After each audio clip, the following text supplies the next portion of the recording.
दीन दयाल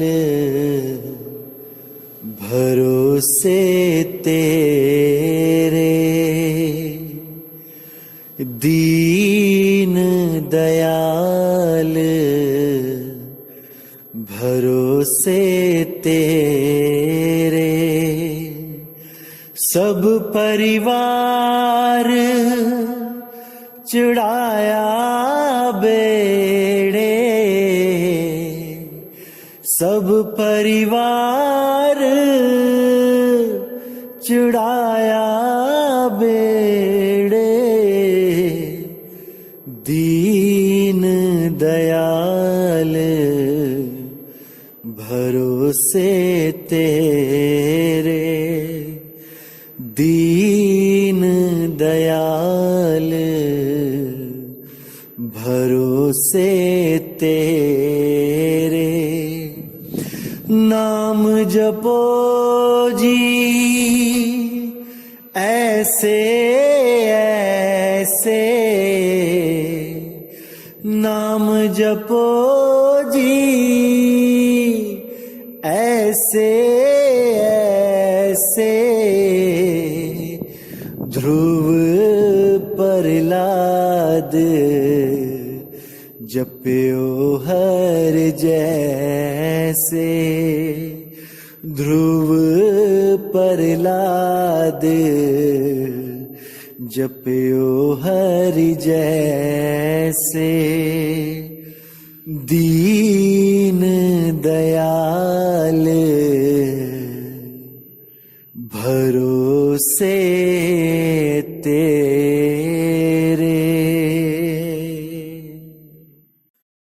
नमस्कार मेरे प्यारे भाइयों, मेरे परमात्मा के प्यारे जीव हंसों। आज सतगुरु बंदी छोड़ कबीर साहिब का प्रगट दिवस है।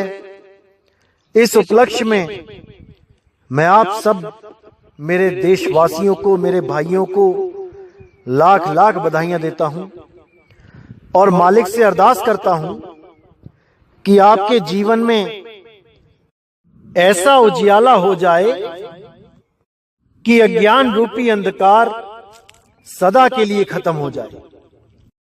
जिस काम के लिए हमें ये जीवन मिला है, हमें ये इंसानी जन्म मिला है, उस कार्य को हम सब पूर्ण करके सदा सदा के लिए इस जन्म और मरण से मुक्त हो जाएं, अपने परमपिता परमात्मा के पास लौट जाएं।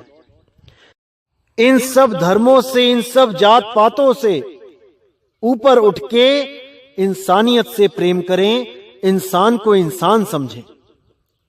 इंसान तो इंसान, जानवरों से भी प्रेम करें, जीवों पर दया करें। आज के दिन जो मेरे भाई मीट खाते हैं, मांस खाते हैं, अंडे खाते हैं, उन लोगों को चाहिए कि आज के दिन वो ये फैसला करें कि जीवन में कभी भी मांस नहीं भक्षण करेंगे, कभी शराब नहीं पिएंगे, कभी कोई नशा नहीं करेंगे। आज का दिन बहुत पवित्र दिन है। आज के दिन हमें अपने जीवन में कुछ नया करना चाहिए और किसी के आधार पे नहीं, बल्कि अपने आत्म आधार पे करना चाहिए। अपने ऊपर भरोसा करके उस परमात्मा से अरदास करनी चाहिए कि आज मैं अपने आप को बदल रहा हूं। हे मालिक, मुझे शक्ति दो, मुझे आत्म शक्ति दो, आत्म विश्वास दो, ताकि मैं अपने आप को बदल सकूं और एक अच्छा नागरिक, एक अच्छा भगत, एक अच्छा परमात्मा का प्रेमी बनके इस जीवन को जी सकूं। मेरे कारण किसी को कोई हानि ना हो, किसी को कोई दुख ना हो, बस यही एक फैसला आज के दिन कर लेना चाहिए। और इस इंसान जन्म में आने का जो परम लक्ष्य है, उस लक्ष्य को पूरा कर लेना चाहिए। क्योंकि अगर आप यहां पर एक अच्छा जीवन जी के भी जाते हो, तब भी आपका वो लक्ष्य पूरा नहीं हुआ जिस लक्ष्य को पूरा करने के लिए ये इंसानी जन्म मिला था। ये इंसानी जन्म आपको डॉक्टर, इंजीनियर, पॉलिटिशियन या साइंटिस्ट बनने के लिए नहीं मिला था।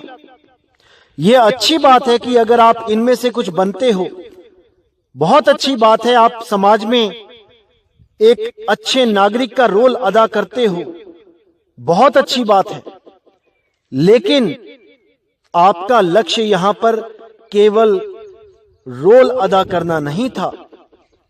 रोल तो जानवर भी अदा कर रहे हैं अपना अपना। किसी किसान के जीवन में उसके बैल भी रोल अदा कर रहे हैं, वो भी उसकी मदद कर रहे हैं खेती बाड़ी करने में। लेकिन 84 से मुक्त नहीं हो सकते। केवल इंसान जन्म एक ऐसा जन्म है जहां पर आप आराम से मुक्त हो सकते हो, केवल उस सच्चे शब्द को जानने मात्र से। अगर आपने विवेक करके उस सच्चे नाम को समझ लिया तो भाई इसी जन्म में तुम्हारा निबेड़ा हो जाएगा, इसी जन्म में मुक्ति मिल जाएगी। लेकिन उसके लिए आपको वो करना पड़ेगा जो हमारे संतों ने, हमारे गुरुओं ने हमें आदेश किया। उस हुक्म को मानना पड़ेगा और उसी के हिसाब से अपना जीवन चलाना पड़ेगा।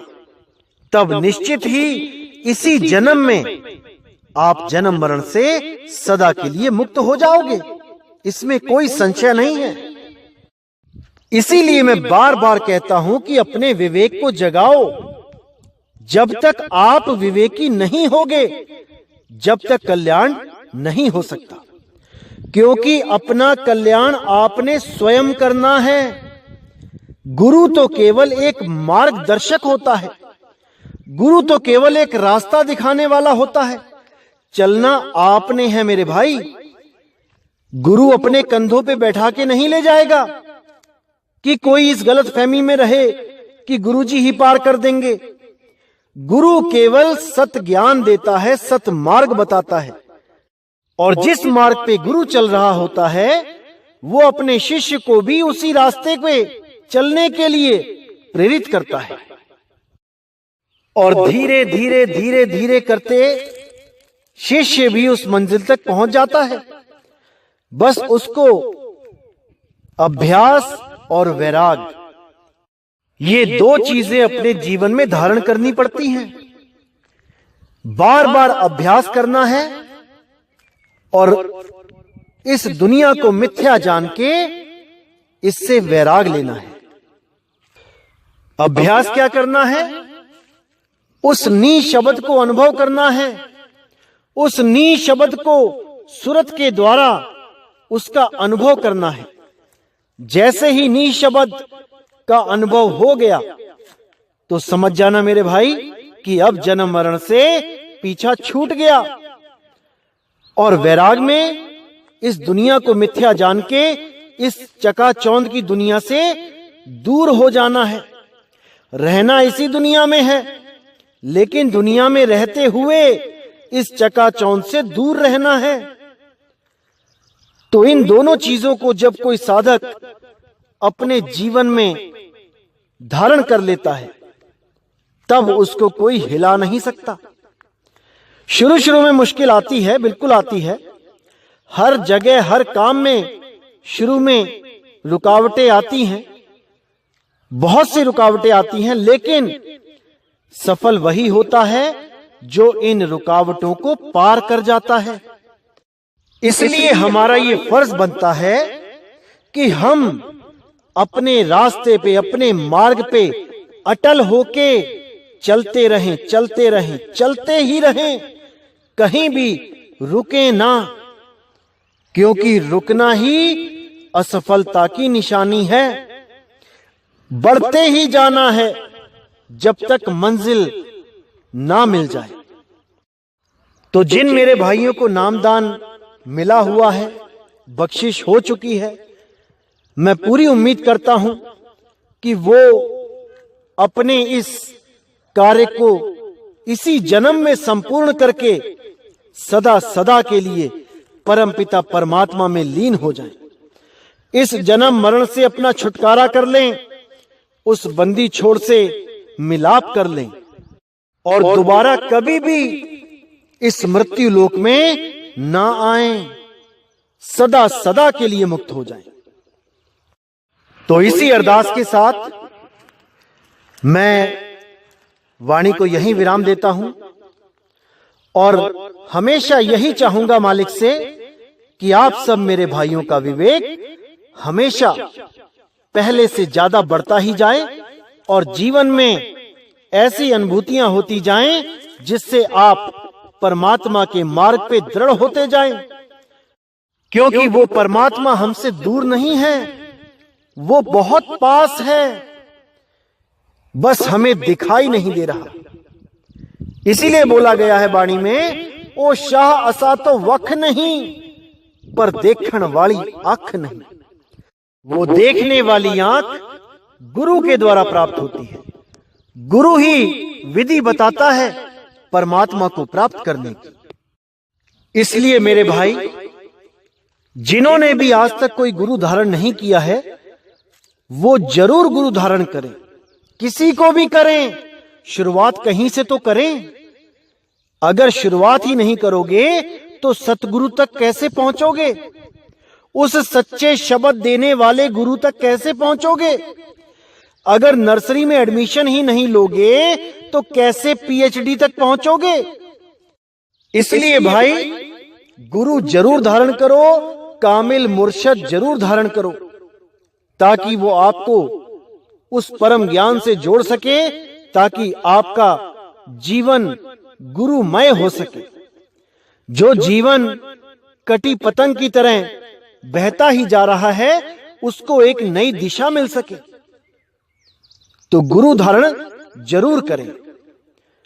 तो मैं यहीं पर वाणी को विराम देता हूं और एक बार फिर से सतगुरु बंदी छोड़ कबीर साहब के प्रगट दिवस पर आप सबको लाख लाख बधाइयां देता हूं।